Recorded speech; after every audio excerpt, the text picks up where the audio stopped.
We now have a record number of personnel working to secure the border, arresting 8,000 human smugglers, seizing over 23,000 pounds of fentanyl in just the last several months. But American border problems won't be fixed until Congress acts. If we don't pass my comprehensive immigration reform, let at least pass my plan to provide the equipment and officers to secure the border.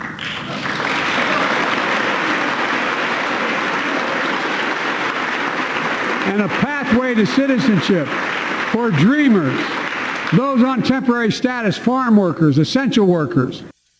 Well, that's Joe Biden calling on Congress to pass immigration reform during his State of the Union address, and that's great. But we want some jokes. No, it's more serious. This is serious. Hold on, hard turn here. More migrants are crossing the northern border into the U.S. as Mexicans fly to Canada and then head south. I saw, as we take a really hard turn here, I saw the most heartbreaking story in the New York Times maybe 3, 4, 5 months ago. Before I think a lot of people were doing this, about a single family that had been trapped in snowdrifts, froze to death because they thought, oh, well, maybe we'll get across in Canada. Just an absolute tragedy. I mean, it's incredibly dangerous, but the numbers are staggering when I took a look at this. Across the southern border, they've gone up from 16,000 to 42,000 in over a 3-month period, comparing the end of 2022 to 2021. And this one sector right around Vermont, New York, New Hampshire, they've gone up by over 700%. And that's where that picture is from. That's a family carrying an 8-month-old baby and a 2-year-old in negative 4-degree temperatures. So do they just fly? 5 days ago. Do they fly from Exactly. So they're Mexico flying, up to like Toronto? and it's legal for them to do that because the visa rules are different. And the flights are about $350. And if you think about families who are paying $5,000 to be smuggled across the northern border, that's not nearly as expensive. They are still paying some smugglers, though. Of course, people are cashing in on this. They're paying about $2,000 to be smuggled in that way. But oftentimes they're not prepared for those temperatures. Who would be? Negative 4 degrees, hypothermia sets in so quickly. Look how young some of these children are. Look at where they are, really remote areas. They're told to keep going. They'll find someone in a car at the other side of the border. But the Border Patrol there says they're really finding a lot of people with hypothermia.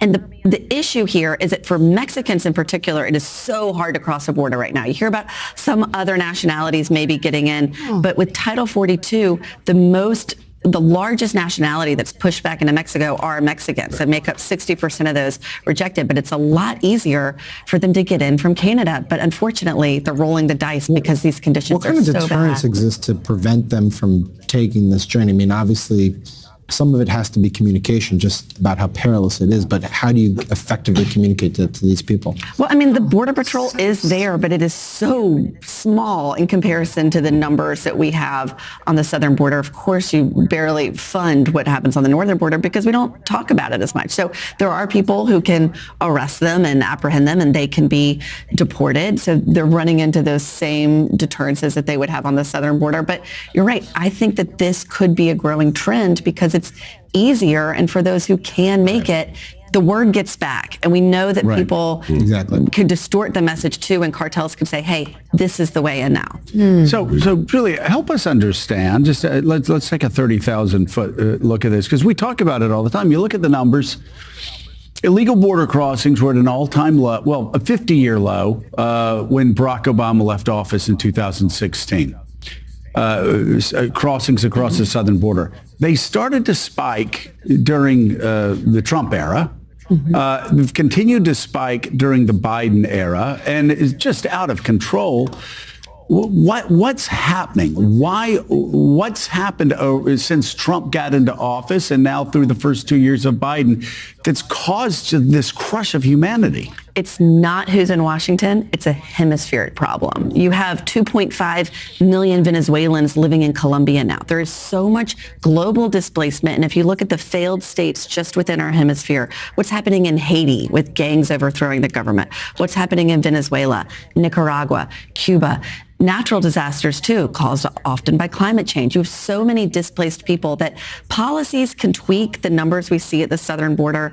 The Biden administration put in place some pretty tough policies in January, and we've seen the numbers. And they're trying to work a deal now with Mexico. Exactly. And we've seen the numbers come way down at the southern border from December to January. Actually, they're at a 2-year low at the southern border now, I should point out.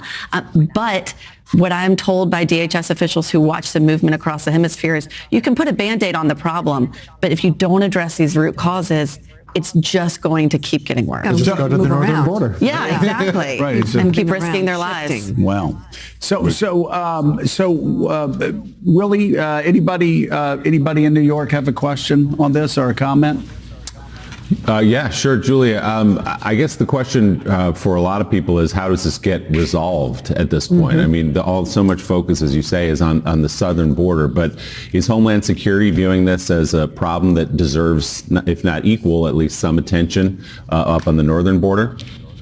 I will say it's something that I don't think they want to talk about as much. As we started requesting our own ride-alongs, something that we do on the southern border all the time, that's something they're really trying to deny. They don't want images like this. They don't want reporters going out, seeing what's happening there. So far, that has been denied by for a lot of media organizations, and that's frustrating because I don't think they want the attention on this. But I think as these numbers rise and this conversation keeps happening, we're going to have more access, talking to these migrants and getting there and showing what's going on. And then that could put pressure for more money. The issue right now is Republicans don't want to give the Biden administration a dime for any kind of immigration enforcement. And it actually just makes the problem worse. Great.